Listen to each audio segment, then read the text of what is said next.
ये संसार नारायण का 5वां अवतार देखेगा, जो होगा वामन अवतार, वामन अवतार, वामन अवतार।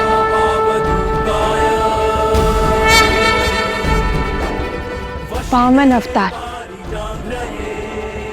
ऐसी क्या विशेषता होगी इस अवतार की? क्या करेगा ये अवतार? क्यों, क्या और कैसे, इसका उत्तर शीघ्र ही मिलेगा। किंतु हमें गोपनीयता रखनी होगी। यह बात हम तीनों के अतिरिक्त और किसी को नहीं पता चलनी चाहिए। ना दानवों को, ना देवों को, ना मनुष्यों को, और ना ही देवराज इंद्र को। जो आज्ञा नारायण। ये भेद यहाँ से कहीं नहीं जाएगा प्रभु। और आप दोनों को यह भी सुनिश्चित करना होगा कि जन्म के पश्चात शीघ्र ही मेरा उपनयन संस्कार भी कराया जाए। अवश्य नारायण।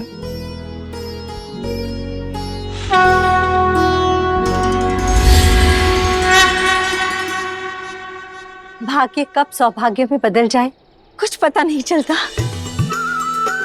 कल तक जिनके आगे हाथ जोड़ते आए हैं, हम उन्हीं को अपने इन हाथों में खिलाएंगे। ये हमारे लिए अत्यंत ही सौभाग्य की बात है। आइए माता।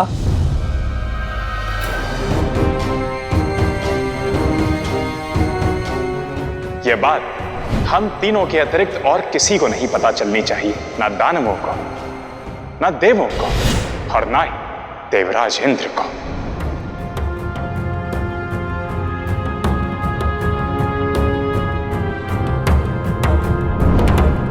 क्या हुआ माता? आप इतने चिंतित क्यों हो?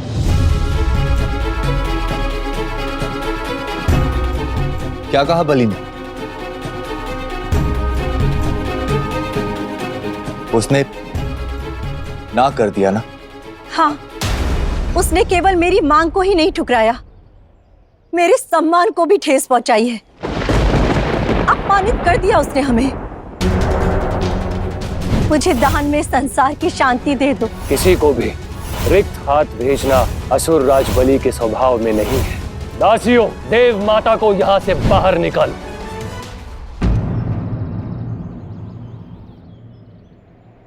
प्रतीत होता है आपने श्री नारायण की पूजा की है।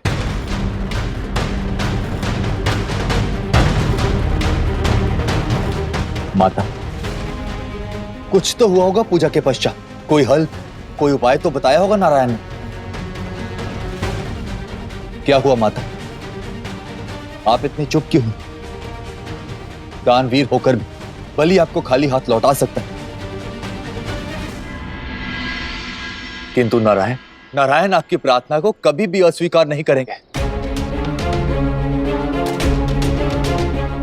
इस दुविधा का कोई तो समाधान दिया होगा नारायण ने।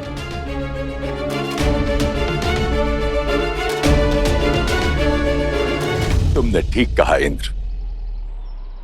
नारायण अपने भक्तों का मार्ग कल्याण करने के लिए कोई ना कोई रास्ता निकाल ही लेते हैं। प्रार्थना की गई है, प्रसाद की प्रतीक्षा करनी होगी।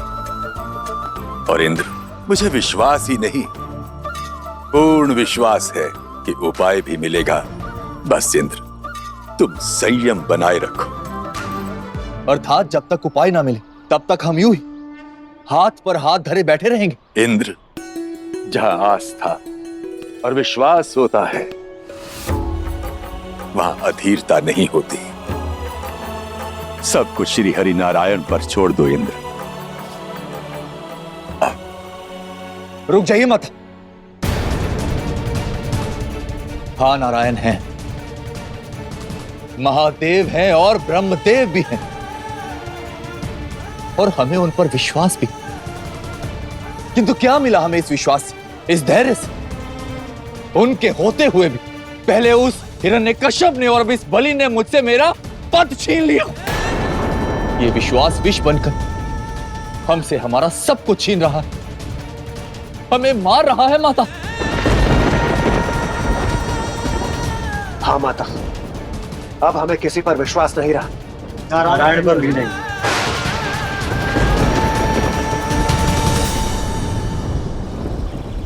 बताइए नारायण, क्या है ये वामन अवतार?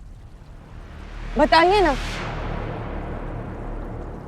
क्या है इस वामन अवतार में?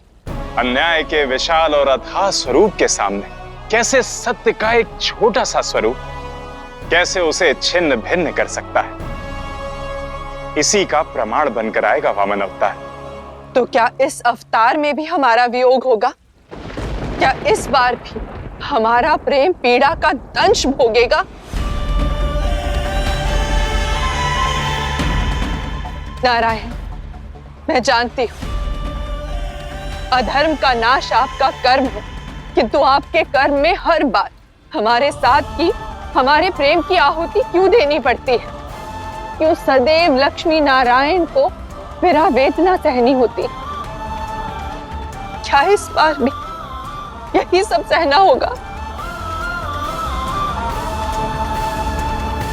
नहीं, इस बार भी विरह होगी, किंतु इस विरह को हम क्रीड़ा बनाएंगे।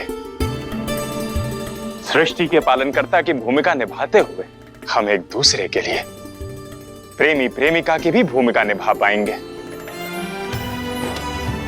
अर्थात मैं कुछ समझी नहीं नारायण।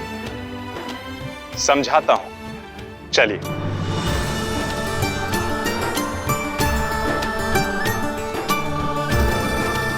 जब तक देव माता अदिति की प्रसव पीड़ा आरंभ नहीं होती, मैं आपको संसार के भ्रमण पर लेकर चलता हूं।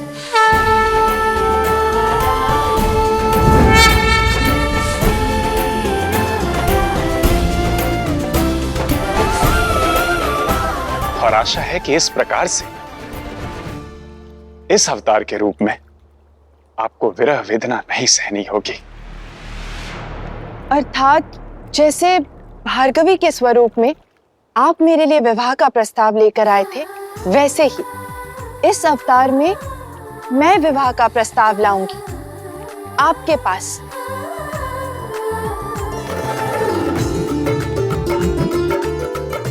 मुझे लगा था आप प्रसन्न होंगी।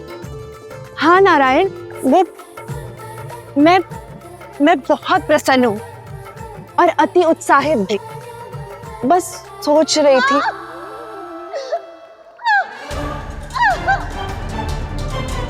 अच्छा देवी, अब आज्ञा दें। मेरे नए अवतार लेने का समय आ गया है। हमारी प्रेम कहानी की इस पटकथा में मिलन और विरह का ये क्रम सदा जारी रहेगा। रंग जीवन का साथ खोले द्वार उलझन का, बंजर को मधुबन कर दे, पत्थर में भी जीवन भर दे।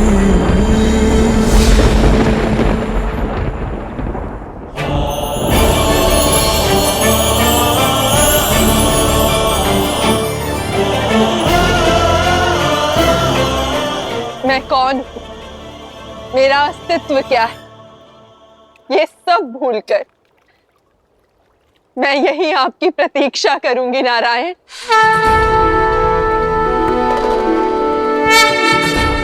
इस कमल के फूल की ही भांति आपकी वामिनी कमला बनकर।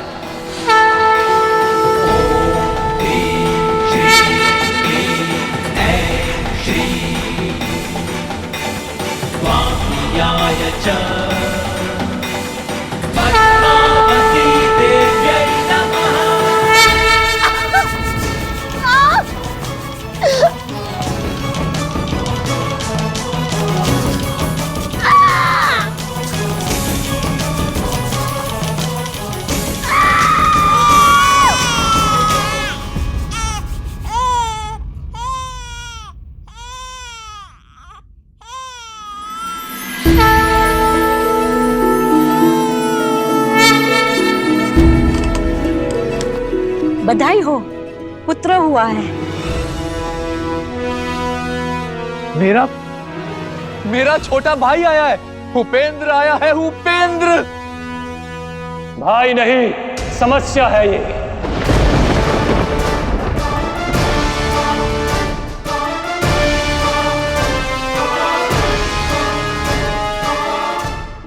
इंद्र, इतनी प्रसन्नता, इस प्रसन्नता और आनंद का कारण क्या है? सब कुछ तो खो बैठे हो तुम। यदि छल से तुम सब ने अमृत ना पिया होता तो अब तक भूखे मर गए होते तुम सब।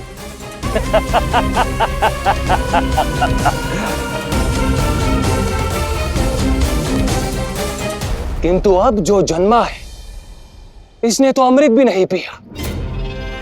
अब इसके भोजन के लिए तुम सब द्वार द्वार जाकर भिक्षा मांगोगे। असुरराज, कदाचित आप भूल कर रहे हैं कि हम ब्राह्मण हैं। भला ब्राह्मणों को भिक्षा मांगने में क्या आपत्ति हो सकती है? कुबेर,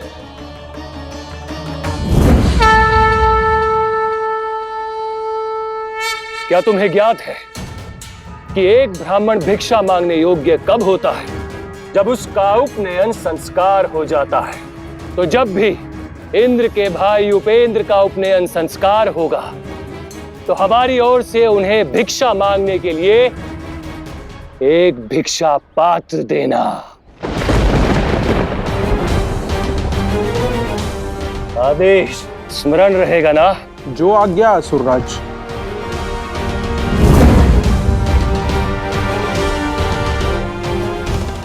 समझ नहीं आता देव माता कि आपके दुस्साहस पर मैं शोक मनाऊं या क्रोधित हूं। आपने ये सोचा भी कैसे कि आपके ये निशक्त, दुर्बल, भिक्षा मांगने योग्य पुत्र मेरा असुर राज बलि का अंत करेंगे?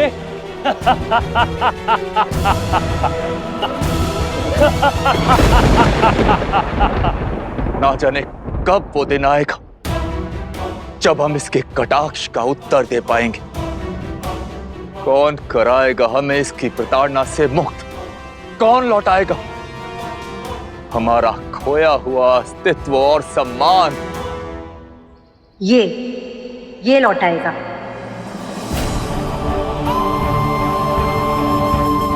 मेरा पुत्र, तुम्हारा भाई।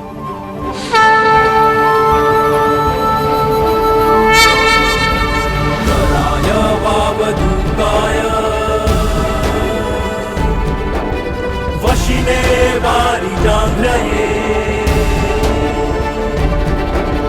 वराय वावधूताय,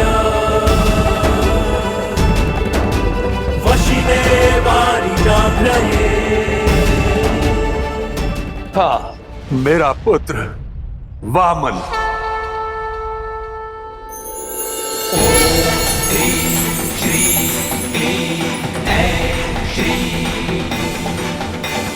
पद्मावती देव्यै नमः।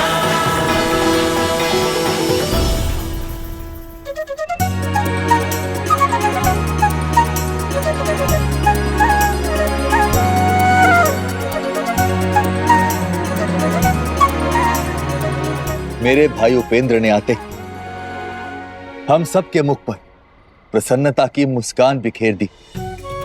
ये भी नहीं जानते कि जिसने इनके मुख पर मुस्कान लौटाई है एक दिन वही इनके दुख भी हरेगा और इनकी पीड़ा को भी दूर करेगा। तुम ठीक कहती हो अदिति। हमें नारायण की दोनों बातों का भी ध्यान रखना होगा। किसी को पता ना चले कि हमारा पुत्र श्री हरि नारायण का अवतार है। हाँ, और हमें शीघ्र अतिशीघ्र इसका उपनयन संस्कार कराना है। हाँ अदिति, और हमें इसमें विलंब भी नहीं करना चाहिए। और हम दोनों मिलकर इस पूरे आश्रम को सजाएंगे। अंत नहीं, आरंभ होगा। गुरुदेव, असुर साम्राज्य का विस्तार आवश्यक है। आप मार्गदर्शन करें, मैं असुर राज बलि असुरों के उत्थान के लिए कुछ भी करने को सज्ज हूं। आपके ज्ञान और मार्गदर्शन से आगे बढ़े तो असुर कुल को कोई रोक नहीं सकता। मैं असुर राज बलि पूरे ब्रह्मांड पर राज करना चाहता हूं। आप दिशा दिखाएं, दशा मैं बदल दूंगा। असुरों के उत्थान का आरंभ होगा।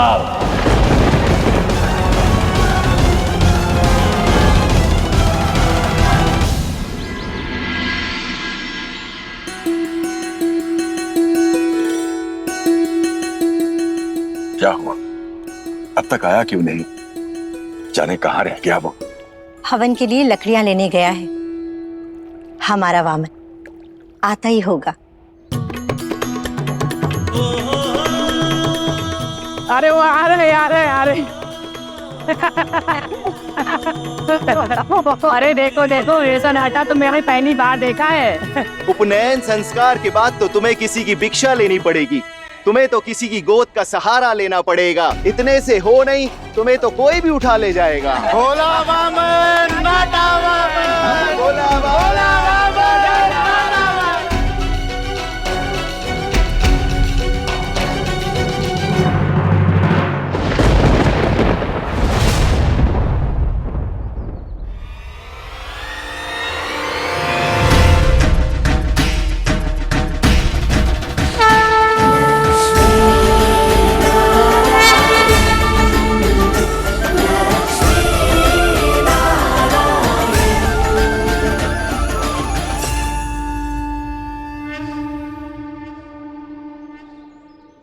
बस बहुत हुआ, जाओ तुम सब यहां से।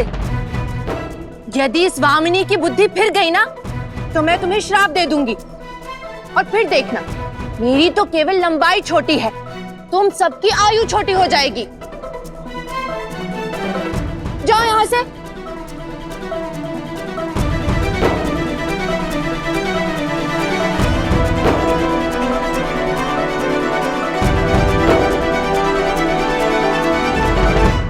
एक बात कहूं, वैसे आप अच्छे बहुत हैं। क्या? क्यों? आप ऐसे क्यों देख रही हैं मुझे? मैं तो आप में अपना जीवन साथी देख रही हूँ। क्यों ना हम विवाह कर लें? मेरा उपनयन संस्कार है आज, मैं चलता हूं।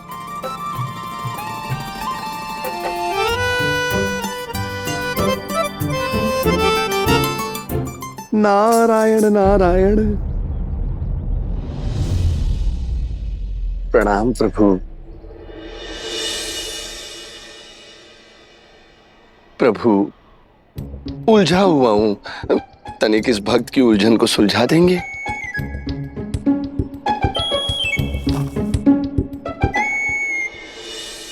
बोलिए देवऋषि। प्रभु, आप जानते हैं ना कि आप नारायण हैं? जानते हैं। और आप ये भी जानते हैं ना कि वो वामनी जो अभी अभी आपसे मिली वो माता लक्ष्मी है। किंतु प्रभु, वो नहीं जानती कि आप नारायण हैं और वो माता लक्ष्मी हैं। ये जानते हुए कि वो नहीं जानती, आपने उनके समक्ष सत्य को प्रकट नहीं किया। क्योंकि ये अवतार लेने से पूर्व मैंने देवी लक्ष्मी को कहा था कि इस बार भी विरह होगी, किंतु इस विरह को हम क्रीड़ा बनाएंगे। सृष्टि के पालनकर्ता की भूमिका निभाते हुए हम एक दूसरे के लिए प्रेमी प्रेमिका की भी भूमिका निभा पाएंगे। इसलिए इस अवतार में देवी लक्ष्मी को हमारे कर्मों और कर्तव्यों को निभाने के साथ साथ व्यक्तिगत प्रेम क्रीड़ा का भी आनंद मिलना चाहिए। इसलिए ये चल रही है ये लीला देवऋषि। जी प्रभु।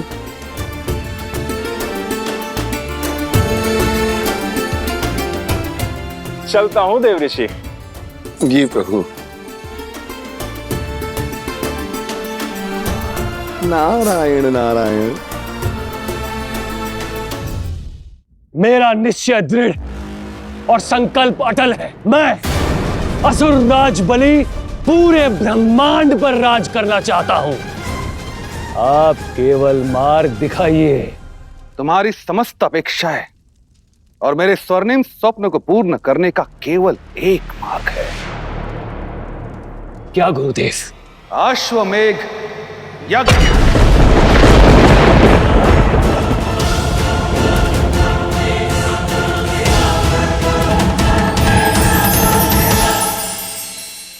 प्रकृति, विकृति और